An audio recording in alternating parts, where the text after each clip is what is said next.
Olha, continua a polêmica entre o presidente Jair Bolsonaro e os governadores sobre o preço dos combustíveis. O presidente desafiou os estados a retirar os impostos para reduzir o preço nas bombas, mas os governadores já alertaram que essa proposta é populista e inviável. E para falar mais sobre esse assunto, a gente conversa agora, gentilmente nos atendendo, com o governador do Espírito Santo, Renato Casagrande. Governador, bom dia, obrigado por atender a Jovem Pan. Bom dia, e bom dia a todos os ouvintes da Jovem Pan. Governador, o senhor esteve inclusive nessa semana em Brasília e a grande questão é, vai ficar esse impasse? É possível se chegar a uma discussão, a uma solução, porque é um ano importante para se discutir a reforma tributária principalmente? Acho que esse tema é um tema da reforma tributária, e não é um tema para ser debatido na rede social, pura e simplesmente. É um tema que precisa de um grupo de trabalho, que envolva o governo federal naturalmente, liderado pelo governo federal. É o governo federal que define a pauta e a política de preço dos combustíveis através da Petrobras. É o governo federal que detém hoje mais de 60% da arrecadação dos tributos no Brasil. É o governo federal que pode emitir títulos de dívida, que tem a Casa da Moeda. Então o governo federal tem o protagonismo e a liderança para nos convidar e de forma muito responsável com as contas públicas e muito equilibrada, dentro de uma conversa técnica, para ver se temos caminho para reduzir a carga tributária que incide sobre os combustíveis, que é uma carga dividida entre os estados e a União. E é lógico também que parte do ICMS, de outros tributos, vai para os municípios, mas é totalmente possível, a gente com muita responsabilidade, até porque temos uma metodologia de cobrança de ICMS sobre os combustíveis que já é histórica, tradicional, em que os estados estão ancorados nessa metodologia. Essa receita já faz parte da programação dos estados. Então, se tiver que fazer alguma mudança, eu acho que o desafio feito pelo presidente é um desafio que não tem condições de ser feito, que é zerar tributos estaduais e federais, não tem condições de ser feito pelos estados e não tem condições de ser feito pela União. A União arrecadou, no ano passado, quase 30 bilhões de reais com PIS, COFINS e CID. Eu, aqui no Espírito Santo, arrecadei 1 bilhão e 600, não para o governo do estado, também 400 milhões para os municípios e 200 milhões para o Fundeb. Então, é um debate muito sério para ser feito pela rede social. Então, assim, é preciso que o presidente, se quiser achar um caminho, coloque esse assunto no debate da reforma tributária ou nos convide para poder fazer um trabalho e uma conversa com base técnica sobre esse tema. Governador, pergunta do professor Marco Antônio Villa. Professor. Governador, bom dia. Bom dia, professor. Duas questões rápidas. O senhor encontrou uma situação fiscal, se eu estiver enganado, o senhor me corrija, que não é uma situação fiscal como do Rio Grande do Sul e de Minas Gerais, né? Que os governadores contaram estados destruídos. Parece que no Espírito Santo havia um relativo equilíbrio e tal, mas era a primeira questão. E segunda, qual é o fórum adequado? É o Congresso Nacional, não é? Olha, professor, eu encontrei uma situação fiscal adequada desde 2012, quando eu governei o Estado na vez passada. O Estado já é nota A na gestão fiscal, então nós temos gestão fiscal com nota máxima já há 9 anos, tá certo? E isso é uma conquista da população capixaba, por isso mesmo que a gente tem que ter muita responsabilidade. Eu tenho um risco de perder mais de 1 bilhão de reais no debate sobre distribuição de royalties de petróleo, agora com a decisão do Supremo Tribunal Federal, e o Espírito Santo, que alcançou essa gestão já há 9 anos, não pode, de uma hora para outra, entrar num ambiente de desequilíbrio fiscal. Então, assim, toda a minha disposição para encontrar caminhos que juntos possamos reduzir o preço do combustível na bomba. Agora, o fórum adequado. O início desse debate é um início que tem que ser feito liderado pelo governo federal, com quem entende de economia. O ministro Paulo Guedes entende de economia. Se ele tiver uma proposta a fazer para nós, quiser nos chamar para fazer uma proposta, o debate inicial é governo federal liderando, chamando os estados. E se encontrarmos um caminho, levamos isso ao Congresso Nacional. Rodrigo Constantino. Bom dia, governador. Hoje mesmo o jornal Estado de São Paulo estampa que o ministro Paulo Guedes, que realmente entende de economia, não teria desistido ainda daquele imposto sobre transações financeiras, né? A CPMF ficou muito mal vista pela sociedade, não necessariamente com embasamento, mas enfim, isso é uma outra discussão.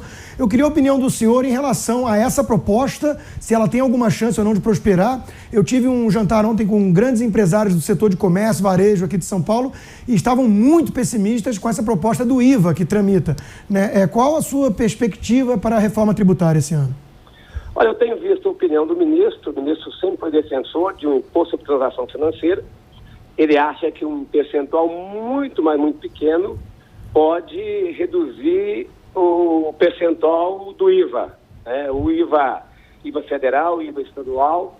Então é a opinião dele. Agora, as propostas sobre o imposto sobre transação financeira ficou muito maculado no Brasil, porque a CPMF ficou muito rejeitada, condenada efetivamente, e não tem muita passagem política hoje. Ele disse para nós, numa reunião que tivemos sobre chuvas agora nessa semana, que ele acha que ele conseguirá, até no debate sobre o IVA, conseguirá convencer as lideranças empresariais e políticas da necessidade do imposto de transações financeiras, uma vez que ele vai poder, com esse imposto, reduzir o percentual do IVA, né, que é o que assusta muita gente, porque para cobrir todos os outros impostos federais, o IVA precisaria de um percentual muito alto, e para cobrir todos os impostos estaduais, o IVA estadual também seria muito alto. Então, é um debate que ele acha que ele sairá vencedor junto à sociedade brasileira, mas, por enquanto, a resistência ainda é muito forte. Governador, a gente viu que as chuvas dos últimos dias castigou muito, né, aí o Estado.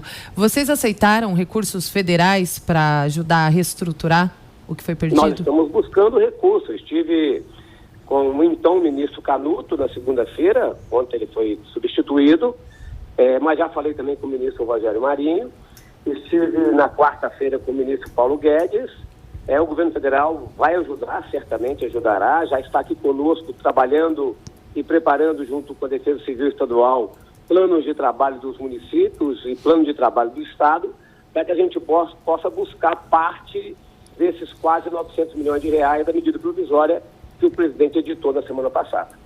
Governador... de fato preciso que... Só um minuto só, por favor. Pois não, claro. É de fato preciso uma ajuda do governo federal para a reconstrução do Espírito Santo. São 667 milhões de reais para a gente reconstruir a infraestrutura no estado do Espírito Santo, e o estado já aportou 214 milhões de reais.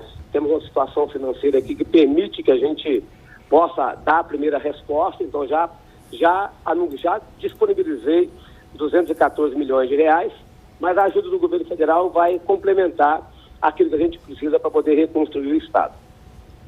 Governador, mais uma questão ainda em relação à reforma tributária, né? A gente vive há muitos anos acompanhando essa discussão sobre guerra fiscal, sobre a questão dos estados. O senhor acha que efetivamente, o senhor é um político também muito experiente, o senhor acha que os estados vão abrir mão de receita, já que os estados estão numa situação delicada, muitos não pagando o 13º salário? Como que é possível se abrir mão de receita num momento tão delicado quanto esse? Olha, a reforma tributária só vai para frente se tiver atendido alguns princípios, algumas pré-condições, algumas premissas, tá certo?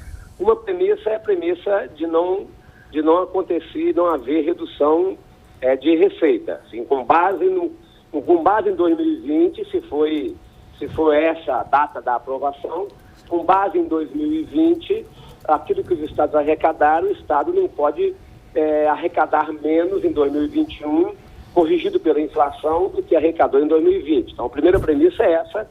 Nós teríamos que ter um fundo de equalização, algum recurso para abastecer esse fundo de equalização, para poder esse fundo, ele não retirar, mas ele fazer o fluxo de recurso de quem vai ganhar muito, ou quem vai ganhar mais do que estava previsto, e quem vai perder mais do que estava previsto, ou quem vai perder. Então, assim, um fundo de equalização é premissa para a votação da reforma tributária, senão a reforma tributária não passará. Se nós tivermos a mudança de tributo que hoje é cobrado um pouco na origem, um pouco no destino, para passar a cobrar todos os tributos no destino, meu estado, que é um estado pequeno em população, é um estado produtor e menos consumidor, nós não somos um grande centro consumidor, nós perderemos 1 bilhão e pouco de recursos por ano. Então é preciso que a gente tenha o fundo de equalização, para que não haja perda, e é preciso que a gente tenha um fundo de desenvolvimento regional, porque a hora que você não tem mais o tributo cobrado no local da produção, nós perdemos a capacidade de ter políticas de incentivos fiscais. É preciso ter também uma política real de desenvolvimento regional. Então, essas duas pré-condições são importantíssimas para que a gente possa avançar com a reforma tributária. Governador do Espírito Santo, Renato Casagrande, do PSB. Mais uma vez, muito obrigado por atender a Jovem Pan. Um excelente fim de semana. Até a próxima. Obrigado a vocês. Um abraço a todos os ouvintes.